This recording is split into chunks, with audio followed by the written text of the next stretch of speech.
give details of this opaque nature very soon. Why are you doing this now?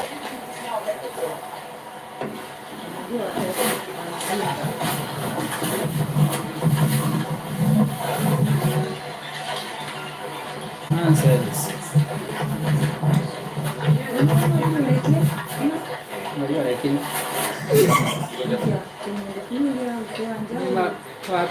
waongo kabisa, wanaleta vunjo.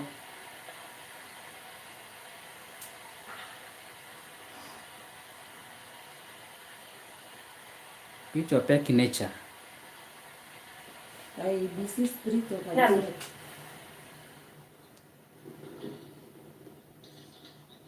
sasa bado tutapata results. Kama IEBC wamekataa kunini? Ni kama IEBC wamekataa kusikizana. Hawezi. Si ni lazima kuwe kuna watu wanataka kuring. Iko hiyo. Sawa.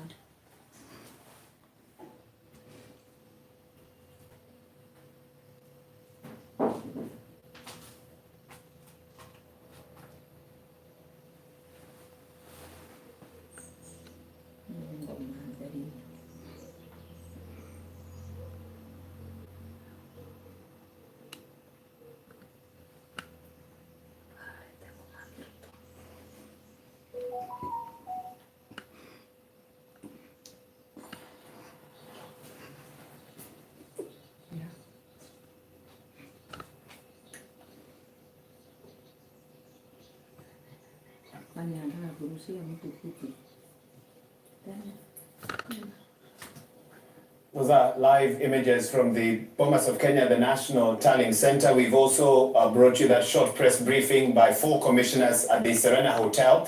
What is emerging is a split at the IEBC with Wafula Chebukati, the chair, and 2 commissioners who had earlier on made their way to the dais there at the Bomas of Kenya, possibly to release the results, but commotion ensued there at the dais, a security situation, and the security officers there are now trying to sort out the situation. But I know, Mashirima, you're also following what was happening at the Serena Hotel, where that press briefing just took place. Na bila shaka na naibu mwenyekiti wa IEBC Juliana Cherera pamoja na makamishna wengine wa IEBC Julius Nyang'aya, Francis Wanderi na Irene Masit wakiwa wanatoa hotuba hapo kwa wanahabari wakisema kwamba wamejaribu zaidi kurekebisha yale ambayo yalikuwepo katika chaguzi za awali na kwamba uchaguzi huu wameufanya kwa njia nzuri kabisa na kwamba wameweza kushirikiana na washikadau wengine na kutoka kwao wanasema kwamba wamefanya kazi nzuri, lakini Julian hapo akisema kwamba kuna masuala ambayo wanahitaji kuyasema kwamba hawawezi kujumuika na wengine pale Bomas, lakini Faisal Abdulrahman ni Faisal Ahmed ambaye yuko Serena hivi sasa anaungana nasi kwa mengi zaidi. Faisal, kama unatusikia, hebu tueleze kwa nini makamishna hao hawaja kubali maswali na la msingi wamesema nini? Na asante sana Mashirima, labda ungeweza kunikubalia niweze kuendelea kwa lugha ya Kiingereza.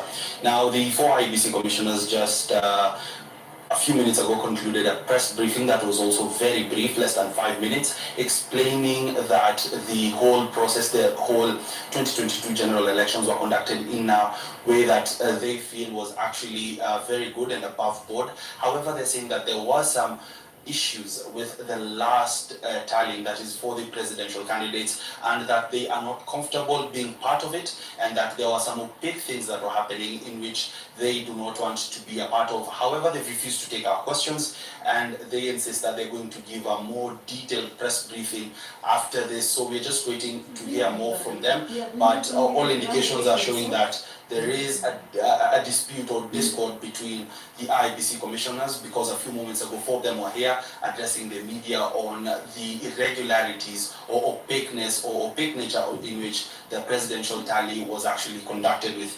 Now, from here, we're just going to see if they're going to give us that detailed brief, or if we are going to actually go somewhere else and see what's happening. But so far, that is what we have here from Serena Hotel, and we just are keeping our eyes and ears open in case anything else pops up. Mashirima.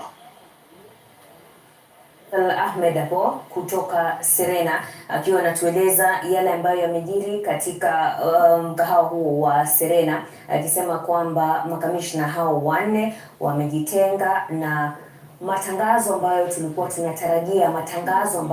tunatarajia kutoka kwa mwenyekiti wa IEBC Wafula Chebukati ambaye ni afisa mkuu wa uchaguzi wa urais. Makamishna hao wakiwa ni naibu wa IEBC Juliana Cherera, Julius Nyang'aya, Francis Wanderi na Irene Masit. Now, Sam and Titus, you saw the pictures coming out of Bomas. Last 6 days, it's been pretty calm and tranquil. And, well, you were there yourself. You saw that for yourself. I mean, there were isolated incidents here and there, but right. nothing close to what was... Nothing close to what we've just seen in the last 30 minutes or so. And Chebukati had actually come down. He was on the dais, like you said, and then he disappeared back upstairs. 4 commissioners have taken off, saying they aren't going to go with the results of what they call the opaqueness of the election. As for the last phase, specifically. The last phase, correct. She kept emphasizing. That's right. What's going on? Jeff, to be honest, of course, without doubt, the situation has been complicated by the statement that has been read by the 4 commissioners from Serena. If they had not read the statement, probably one would say it would have been a bit easier to cascade along the legal provisions. But having come out very clearly, very unequivocally, to state that they do not wish to be associated with the results that are going to be announced at Bomas, it really complicates the situation. Remember, this is something that we have never stared before in this country. So perhaps, in as much as they have said that parties that dispute to it have a right to go to court, which of course is provided for in the Constitution, but the message that is strongly sent out there is that towards the tail end, the whole process has been compromised.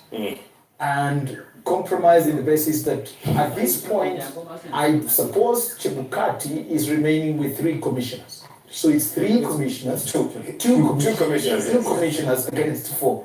And I mean, in all streams of imagination, I wouldn't want to speculate, but how does it come to a point where 4 people are disputing against 2? Bobby? Nikiongezea Kiingereza mwenye mwenyewe unaridhia. Yale mwenzangu aliyosema ni kwamba hawa 4. Let me interrupt you for a second. I can see there William Ruto's mother being escorted. I don't know if it's to the dais or outside. Of course, she's been here as all this has been happening, and we certainly hope the authorities here will quickly restore peace and calm to this auditorium. It's very crucial because the declaration of the president-elect will be made here. So I think she's being escorted out. Yeah, looks like out. Probably the state of security there is not one that can be guaranteed, but it is very unfortunate what has transpired here. And I don't know, to both my guests here, whether the Constitution envisioned a situation where there's a split in the commission. I know 2017 wasn't easy either. You remember Rosalyn Akombe, the then commissioner, left just before the fresh election on the 18th of October 2017. And thereafter, you know, there are a lot of questions about how the commission had been running, whether they'd been united as they moved forward, but somehow they were able to soldier and whether whatever storm they went through and give Kenyans a decision. But this time round, it seems that will not be the case. What does the Constitution say about a split in the IEBC if that was ever a discussion, Bobby? I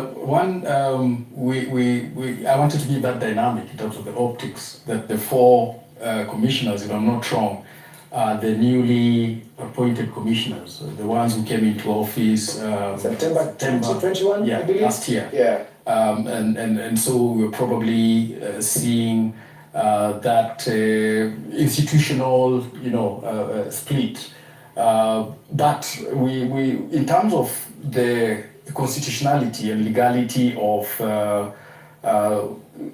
what was intended today, we have to remember that yes, the commission comprises, constitutionally of the chairperson and the commissioners. So there is the sense that the chairperson is an institution unto itself. And that's why when you look at Article 138(10) and why the chairperson is the national returning officer of the presidential election, it does give that onus on the chairperson. It doesn't say it is the commission that announced. That's what the onus on the chairperson of the commission to declare the election, within 7 days after the presidential election. So as long as the chairperson does eventually give that announcement, then we move to the next step. But as he said, it definitely compromises the legitimacy of that announcement that the chairperson will give. However, just hold that thought if you want for a moment, because we've got our own